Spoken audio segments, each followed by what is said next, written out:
Hello friends. তো আজকে বাড়ি আসলাম ওখান থেকে, আবার আজকে হলো এখানে হলো জয়গুরু অনুষ্ঠান। তো চলো যাওয়া যাক। আজ রানাঘাট থেকে সব লোকজন এসছে জয়গুরুর। তা আমিও একটা শাড়ি পরে নিয়েছি। মোটে শাড়ি পরতে পারি না, তবুও পরে নিয়েছি কোনো রকমভাবে। তো সোজা চলো। এসেই এখন বসে গিয়েছি আর এখানে স্টার্টও হয়ে গেছে, সবাই এসেও গিয়েছে। প্রথম অধ্যায় অর্জুন বিষাদ। এখন শিখিয়ে দিচ্ছে কিভাবে মন্ত্রটা পাঠ করতে হবে, একটু সুর করে করে। প্রবেশ করছিল, তিনি পাঠ করছিলেন। মহাভারতম এইরকম তো। আর এইখানটা যখন আসবে মুকাং করতি বাচালম বঙ্গম গান লঙ্ঘায়তে গিরিম যৎ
জয় গুরু জয় গুরু জয় মা বলবে একবার, দুবার জয় গুরু বলে জয় মা বলবে।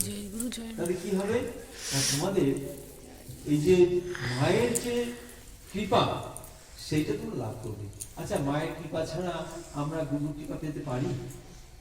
এই যে রাধারানী, যে আমাদের কৃষ্ণ তার অরাধনী শক্তি রাধারানী, হ্যাঁ, মূল কাণ্ডারি কি? এখন ঘটনা হচ্ছে সে তো অনেক দূরের কথা।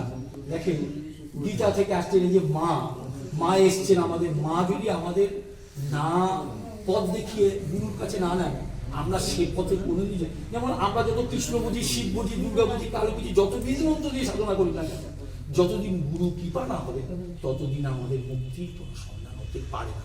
ভগবান কৃষ্ণেরও ক্ষমতা নেই আমাকে মুক্তি দেয়, কারণ সে কন্ট্যাক্ট নেয়নি। একমাত্র গুরু কন্ট্যাক্ট নিয়ে এসছেন আমাদের মুক্তি।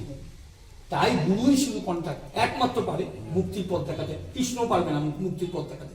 কৃষ্ণকে গুরুকরণ করতে হয়েছিল, চৈতন্যদেবকে গুরুকরণ করতে হয়েছিল। গুরুকরণ ছাড়া তার মুক্তির পথ, সে যতই অবতার হোক না কেন, তাকেও গুরুকরণ করতে হয়েছিল। গুরু ছাড়া মুক্তির কোনো পথ নেই। আর গুরুর কাছে পৌঁছবার একমাত্র শক্তি সেই মহামায়া মা, আমাদের সুধাংশু মা। সে যদি না কৃপা করে, ও গুরুপথ হাজার গুরু গুরু করে সাধনা করলো, সেখানে পৌঁছতে যাবে, সে গেট খুলবে না। বারবার বলছে মা মা বলে ডাকে। এখন ঘটনা হচ্ছে অনেক কথা তো, সময় খুব কম। এই যে আমি একটা ছোট্ট বৃন্দাবনের ছোট্ট একটা গল্প বলি। কম্বল শীতের বস্ত্র ব্যবসা করে, ঘুরে ঘুরে ঘুরে ঘুরে ব্যবসা করছে। একদিন একটা বুড়ি খুব খুব ঠান্ডায় কষ্ট পাচ্ছে।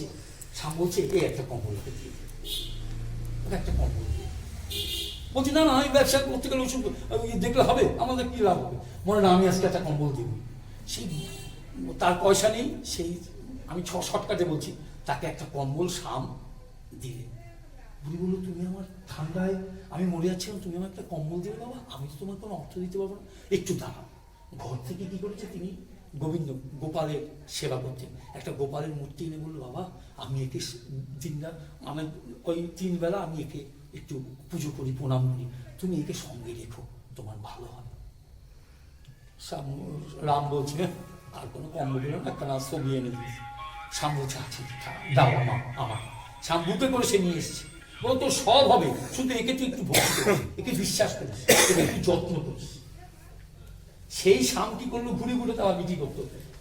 সেই স্বামীর একটা ছোট্ট দোকান হলো আমরা দুই বন্ধু যৌথ কারবার। ওই ছবি রেখে সে নিত্য পুজো করতেন, তারপরে সে জব করতেন, তারপরে সে ব্যবসায় বসতেন। আস্তে আস্তে সে ব্যবসা তুলে থেকে এমন জায়গায় পৌঁছলো, দুই বন্ধুর বিশাল ব্যাপার। এখন রাম একদিন শ্যাম বলছে, দেখ আমার তো বয়স হলো, আমি একদিন চলে যাবো, আমার যা অবস্থা আমার রেগুলার আসতে হবে, কিন্তু তুই তো কোনোদিন ওই মূর্তিকে কখনো সেবা করিসনি, ওই মূর্তির একটু তুই যত্ন করিস, একটু সেবা করিস, দেখিস তো সব আমি যে তোর পার্টনার হিসেবে যে কাজ করেছি উনি সে কাজ তোর করে দেবে, আমি না থাকি।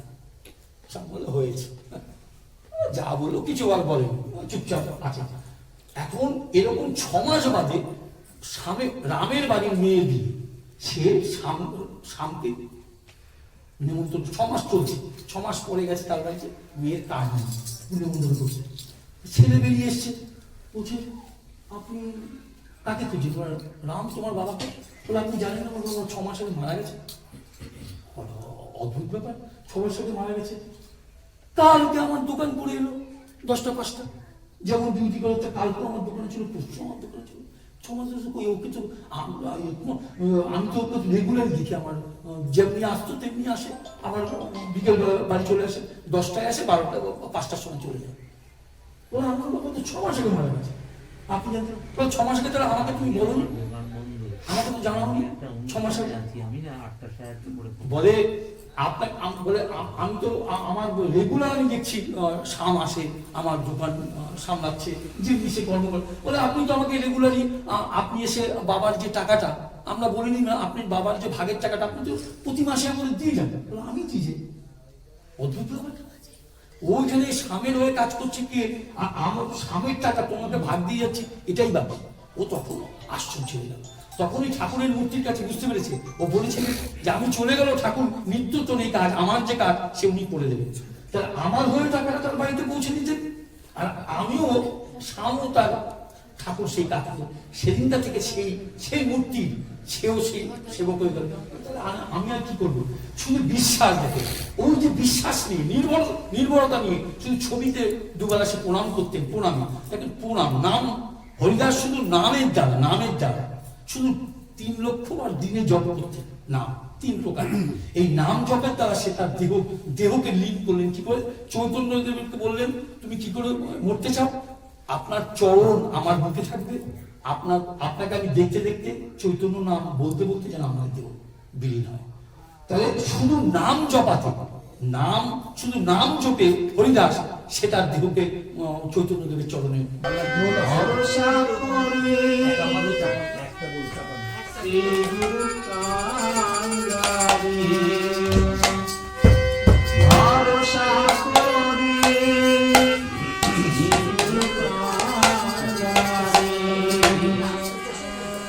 আরতি ধরিয়া শরীরে প্রাণে বাঁচা হলো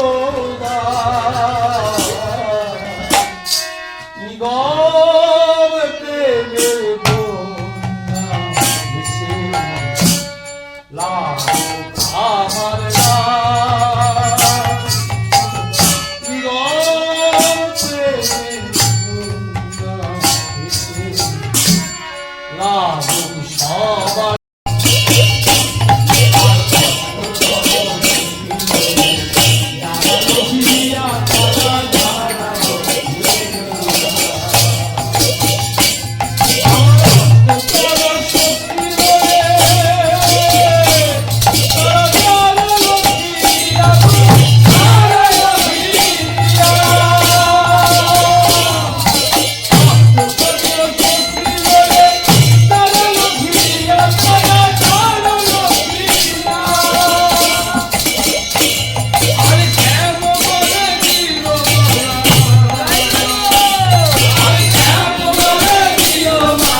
অবশ্যই আসবো।